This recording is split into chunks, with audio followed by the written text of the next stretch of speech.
Canicule, tempête, sécheresse, le ciel ne serait-il pas en train de nous tomber sur la tête alors que la région a vécu 2 épisodes caniculaires assez importants cet été? Les questions commencent à se poser et ça tombe bien, on a un météorologue avec nous, Patrick Marlière. Bonjour Patrick. Bonjour. Merci d'être avec nous, soyez le bienvenu. Vous êtes météorologue chez Agathe Météo, qui fournit d'ailleurs les bulletins de WEO. Vous êtes bien placé pour savoir ce qui se passe sur notre région. On l'a vu dans le reportage tout à l'heure, et je le disais, cette année 2019 est un petit peu particulière. Du moins, on en a l'impression avec ces épisodes de canicule absolument incroyables et des records qui ont été battus. Oui, il y a des records qui sont eux-mêmes exceptionnels, puisque les records dataient de 2018. Donc déjà l'année dernière, c'était une année exceptionnelle. C'était une année déjà exceptionnelle. On avait battu le record de chaleur sur la région. Et puis cette année, dès le mois de mars, fin mars, début avril, les modèles météo, pour une fois, les modèles saisonniers ne sont pas toujours très justes, mais ceux-ci, cette année, étaient quasiment parfaits. Quand vous dites modèles saisonniers, ça veut dire qu'on se projette sur plusieurs semaines, c'est ça ? Sur plusieurs mois même. Sur plusieurs mois. Sur plusieurs mois, et on arrive à dessiner un peu ce que seront les températures et les hauteurs de précipitations. Alors, on avait 2 inquiétudes. Les modèles météo là, du début de printemps annonçaient déjà des épisodes de canicule pour fin juin, début juillet, et même fin juillet, et cela s'est produit. Et donc, le deuxième élément, c'était le manque d'eau, et ça, on y reviendra peut-être tout à l'heure. Avec la sécheresse, ouais. Et donc, effectivement, 2 épisodes de canicule. Alors, les 40 degrés sur la région, on ne les avait jamais vus.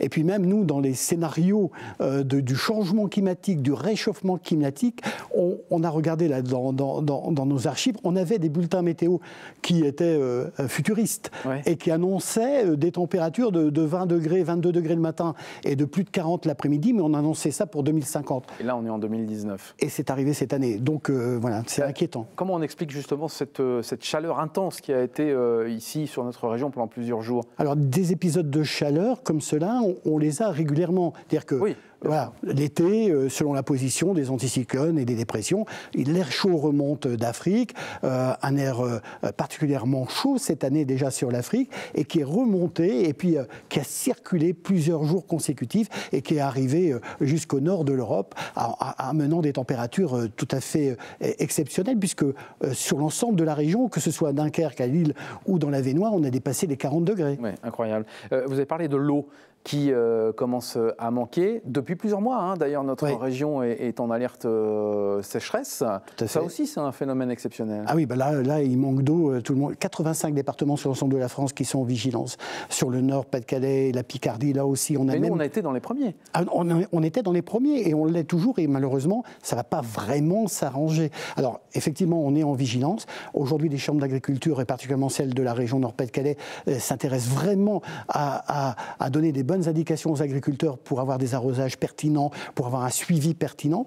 Et puis derrière tout cela, effectivement, les prévisions météo pour les mois à venir, c'est-à-dire septembre, octobre et novembre, eh bien, ne sont pas très réjouissants. On attendait de la pluie, et bien malheureusement, il y a de la pluie de prévue, mais rien là d'exceptionnel, et rien en tout cas qui devrait rééquilibrer ce manque d'eau qui est présent depuis le début de l'année, quasiment depuis le printemps. Donc on ne va pas recharger les nappes phréatiques, c'est ça que vous êtes en train de nous dire? C'est ça, et malheureusement, les seules grosses précipitations qu'on a eues sur la région, ce sont des précipitations d'orage. Donc ce sont des eaux qui s'écoulent, qui malheureusement peuvent provoquer, lorsque la terre est très sèche comme ça, des ruissellements et des inondations, mais en aucun cas ne peuvent alimenter les nappes. Patrick, je sais, vous n'êtes pas Madame Irma, mais est-ce qu'on peut imaginer qu'à l'avenir, ces épisodes de canicule, de sécheresse seront encore plus marqués dans notre région? En tout cas, les signes du changement climatique, en tout cas du réchauffement climatique, sont présents pour les années à venir, et il n'y a pas de raison que ça change vraiment, puisqu'il n'y a pas de raison non plus, et qu'on observe autour de nous, il n'y a pas vraiment d'état sur l'ensemble de la planète. Les signaux ne sont pas très bons, quoi. Bah non, pas vraiment, et c'est même plutôt inquiétant. Alors justement, vous parliez des signaux sur la planète. Ce qui fait l'actualité en ce moment, c'est évidemment l'ouragan Dorian, qui a touché les Bahamas, qui a fait des morts. Vous avez amené quelques modèles où on voit l'ouragan. Sa circulation. Alors nous, on le suivait depuis plus d'une semaine, puisque à Agathe, on fait aussi la météo pour la Martinique. Oui, c'est ça, parce que vous ne faites pas la météo que pour la région des Hauts-de-France. Et donc, on suivait cet événement depuis plus d'une semaine. On a eu déjà une alerte orange sur la Martinique et la Guadeloupe, avec le passage. Il y a eu quelques dégâts. Hein, oui, il y a eu quelques inondations, des fortes précipitations, des coups de vent, mais rien d'exceptionnel. Et c'est après être passé sur l'arc antillais que ce cyclone est devenu un ouragan assez puissant, de force 5, donc maximum, et qui est venu toucher les Bahamas. Et aujourd'hui, va circuler, on le voit, va se diriger donc de la Floride vers la Géorgie, puis va monter sur la Caroline du Sud et la Caroline du Nord, en s'affaiblissant légèrement, mais en donnant toujours de fortes rafales de vent et de fortes précipitations. Un ouragan comme celui-là, on n'en avait jamais vu à cette époque de l'année. Plus on avance, plus les ouragans sont plus nombreux, plus puissants. Oui, alors peut-être pas plus nombreux. Alors ça fait plus de 30 ans que les scientifiques, dont l'américain Robert Kendall, qui a écrit un livre en 90 sur le devenir du climat, annonçaient ce type de phénomène. Il disait, voilà, dans les 30 ans, on va avoir, je me souviens d'une conférence à Dunkerque où il disait, sur la côte d'Opale, vous aurez peut-être le climat de la Méditerranée. C'était il y a 30 ans, on y est aujourd'hui. Et il disait que les phénomènes extrêmes allaient être plus violents, peut-être un peu moins fréquents, mais en tout cas beaucoup plus violents. Alors, pas d'ouragan, fort heureusement, dans notre région. Des tornades, même si ce n'est pas le même phénomène météo. Oui, tout à fait. On en a parlé, effectivement. C'est différent, c'est ça, c'est pas la même chose.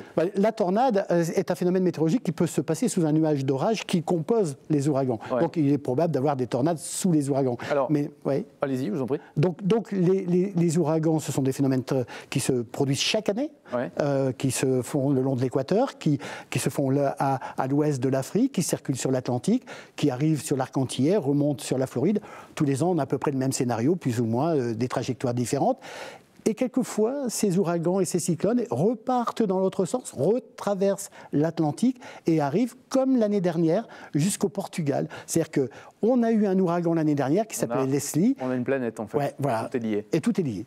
Il y a beaucoup en quelques secondes, il y a beaucoup de tornades dans notre région. Est-ce qu'on est une région à tornades? Il y en a eu une à Waterloo cet été. Oui. On se souvient d'Aumont, évidemment. Ouais. Il y a eu sur la côte d'Opale aussi. Alors, les tornades les plus violentes et les plus dévastatrices qu'on a observées, c'est sur le Nord-Pas-de-Calais. Alors, la plus importante, c'était à Pomeroy en 1967, en juin 67. Là, le village était rasé comme aux États-Unis. Je veux dire, on aurait pu comparer les deux images. Celle d'Aumont était aussi spectaculaire. Moi, j'y étais le lendemain, c'était extraordinaire. Enfin, pour un météorologue, pour les gens, ça devait être une catastrophe. C'était une catastrophe. Il y a eu en plus des victimes. Mais en tout cas, le phénomène en lui-même était exceptionnel. Des tornades, il peut se passer sous chaque nuage d'orage, assez violent. Et comme les nuages d'orage sont de plus en plus forts, de plus en plus violents, un exemple, il y a 40 ans en météo, on n'annonçait jamais des hauteurs de pluie comme on peut annoncer et observer aujourd'hui.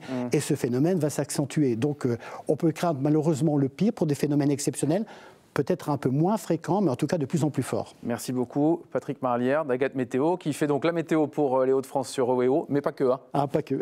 Un peu partout. Un peu partout en France, bien évidemment, à peu près sur 22 chaînes de télévision, mais aussi sur la Martinique. Et on nous sollicite un peu partout pour ce type de prestations. Vous êtes formidable et vous êtes installé à côté de Douai. Ah ouais, juste à côté. Chez nous, dans la région.